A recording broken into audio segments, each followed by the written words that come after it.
Mi familia pasó años burlándose de mí por ser pobre, mientras ellos presumían su dinero y su éxito. En cada reunión familiar, me recordaban que yo era el fracasado, el que no lograba salir adelante. Luego mi abuelo murió, y todo cambió cuando su abogado empezó a leer el testamento. Voy a contarte exactamente qué me dejó mi abuelo, por qué me eligió a mí por encima de todos los demás, y cómo reaccionó mi familia cuando se dieron cuenta de que la persona a la que habían estado ridiculizando durante años estaba a punto de heredar todo. Pero antes, déjame pintarte un cuadro de cómo eran las cenas familiares. Mi familia está obsesionada con el dinero. Mi tío Dave dirige un concesionario de autos y nunca deja de hablar de eso. Mi tía Carol se casó con un dentista y actúa como si fuera de la realeza. Mis primos fueron a universidades caras, consiguieron trabajos muy bien pagados y les encanta presumir de sus salarios. Y luego estoy yo. Fui a un colegio comunitario, trabajaba como barista y vivía en un pequeño apartamento con 2 compañeros de cuarto. Y si estás viendo esto y pensando en tu propio drama familiar, suscríbete. Deja un like si alguna vez has sido la oveja negra. Y comenta desde dónde nos ves. Me encanta leerlos. Cada acción de gracias, cada Navidad, cada cumpleaños. Tenía que sentarme ahí y escuchar cómo hablaban de sus vacaciones, sus autos nuevos, sus ascensos. Y siempre encontraban la forma de mencionar que yo estaba luchando para salir adelante. Mi tío me preguntaba cuándo iba a conseguir un trabajo de verdad. Mi tía hacía comentarios sobre que debería haber estudiado algo más práctico. Mis primos se reían de que todavía estuviera haciendo café para ganarme la vida a los 28 años. Dolía, cada vez. Pero seguía yendo porque mi abuelo siempre estaba allí, y era el único que me trataba como si importara. Se sentaba a mi lado en la mesa. Me preguntaba cómo había sido mi día. Me contaba historias de cuando era joven. Nunca me hizo sentir menos. Nunca me comparó con mis primos. Simplemente me quería por quien yo era. Mi abuelo no era rico, o al menos eso pensaba todo el mundo. Vivía en una casa modesta, conducía una camioneta vieja y usaba las mismas 3 camisas de franela en rotación. Había trabajado como mecánico toda su vida, se jubiló a los 65 y vivía de su pensión y del seguro social. Nadie en la familia le prestaba mucha atención. Lo visitaban en los días festivos, le llevaban regalos genéricos y pasaban la mayor parte del tiempo hablando de sí mismos. Pero mi abuelo y yo éramos muy cercanos. Lo visitaba al menos una vez por semana. Nos sentábamos en su porche, tomábamos café y hablábamos de la vida. Me contaba sobre su tiempo en el ejército, sobre cómo conoció a mi abuela, sobre los errores que cometió y las lecciones que aprendió. Una vez me dijo que el dinero no te hace exitoso, el carácter sí. En ese momento no entendí del todo lo que quería decir.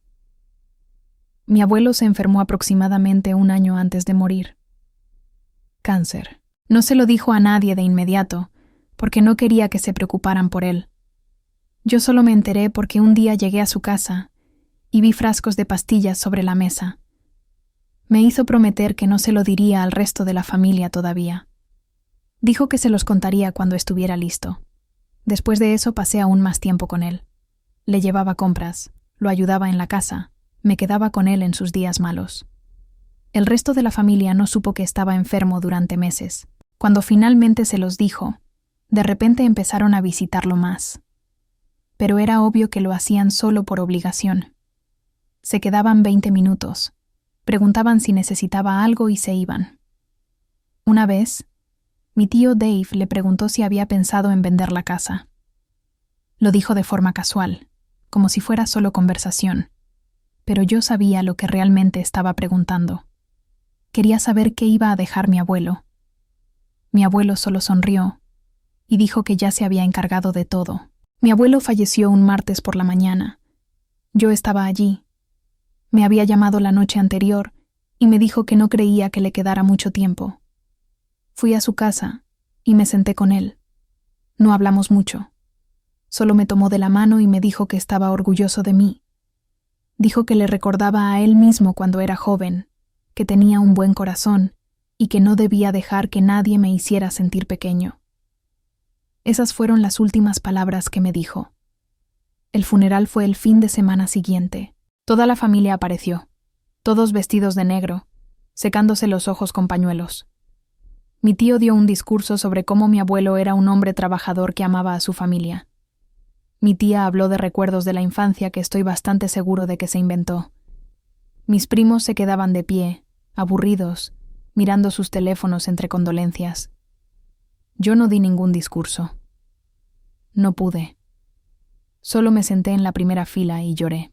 Después del servicio, mi tío me apartó y me preguntó si sabía algo sobre el testamento de mi abuelo. Le dije que no.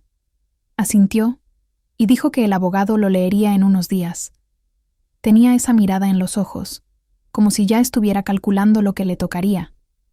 La lectura del testamento se programó para el jueves siguiente. Todos fueron a la oficina del abogado. Mi tío, mi tía, mis 3 primos y yo.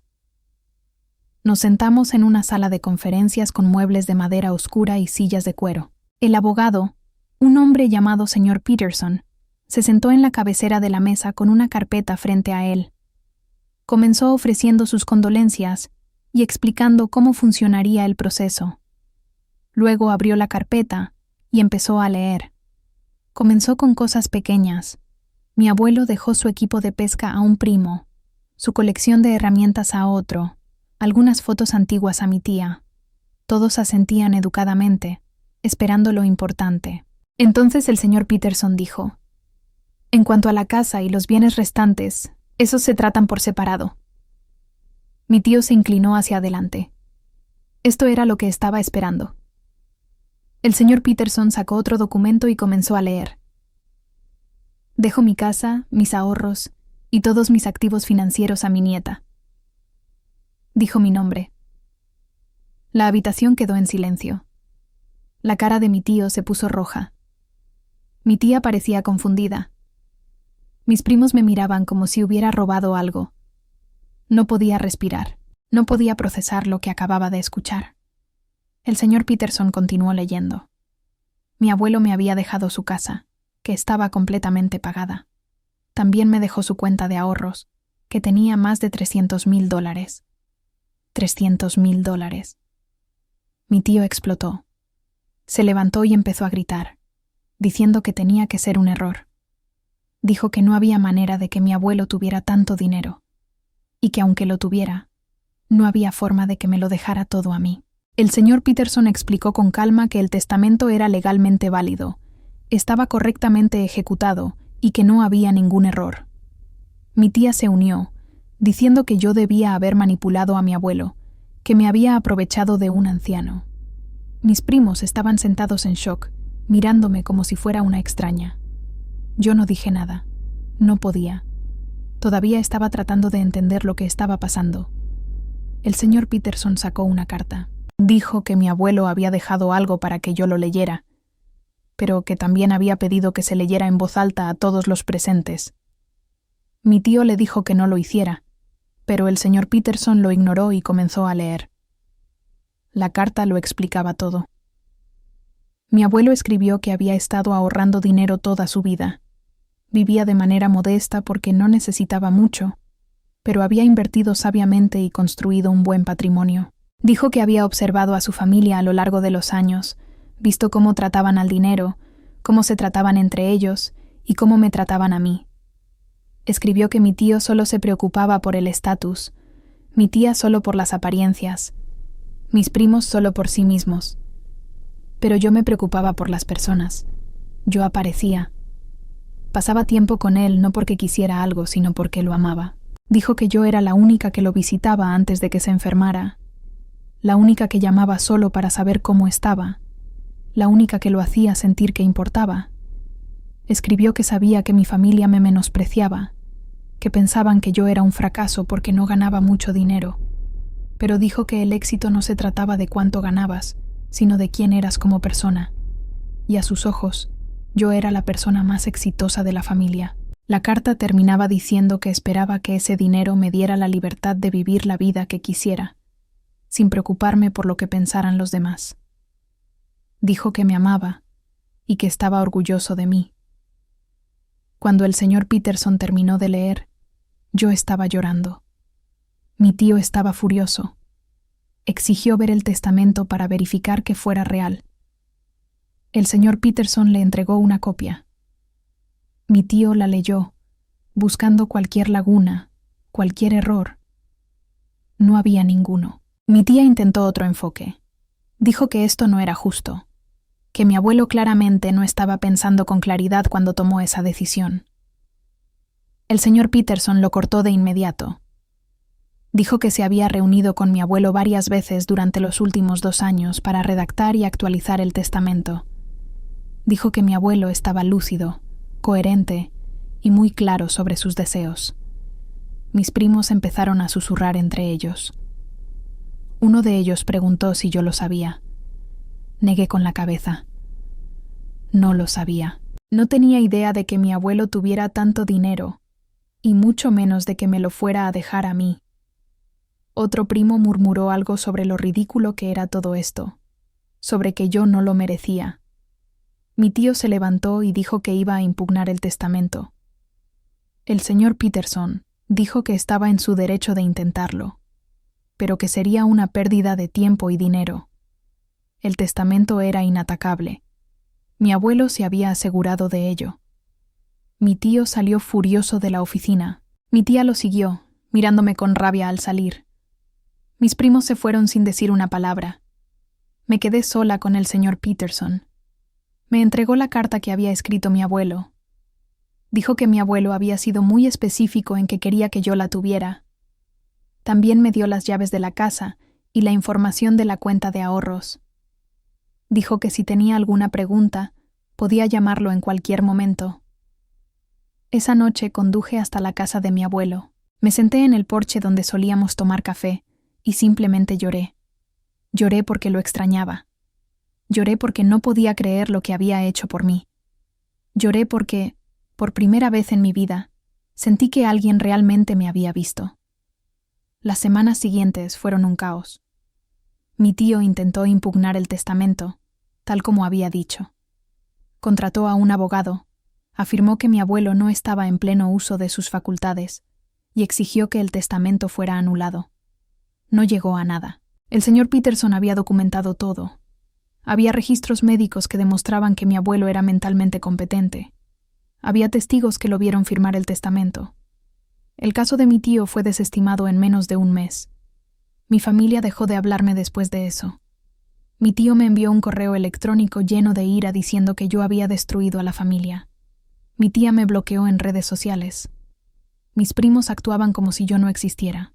Y, sinceramente, no me importó. Estas eran personas que habían pasado años haciéndome sentir inútil. No merecían un lugar en mi vida.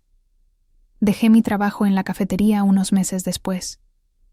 Usé parte del dinero para pagar mis préstamos estudiantiles y comprar un auto confiable. Me mudé a la casa de mi abuelo y la arreglé. Necesitaba algunos arreglos, pero se sentía como un hogar. Me inscribí en un programa para terminar mi carrera, algo que siempre había querido hacer, pero no podía permitirme. No gasté el dinero en tonterías. No compré una mansión, ni un auto lujoso, ni hice un viaje extravagante. Invertí la mayor parte, tal como mi abuelo habría querido. Seguí trabajando, solo a medio tiempo, porque me gustaba mantenerme ocupada. Pero por primera vez en mi vida, no estaba estresada por el dinero. No me preocupaba el alquiler, las facturas ni cómo iba a comer la semana siguiente. Pensaba en mi abuelo todos los días. Ojalá pudiera agradecerle, decirle cuánto cambió esto mi vida, pero creo que él ya lo sabía. Lo planeó durante años. Se aseguró de que yo estuviera protegida y de que mi familia no pudiera quitármelo. Me amó de una forma en que nadie más en mi familia lo hizo jamás. Alrededor de un año después de su muerte, mi tía me contactó. Me envió un mensaje diciendo que quería hablar, que tal vez podríamos dejar todo atrás. No respondí. Unos meses después, uno de mis primos me llamó y me pidió que le prestara dinero. Colgué.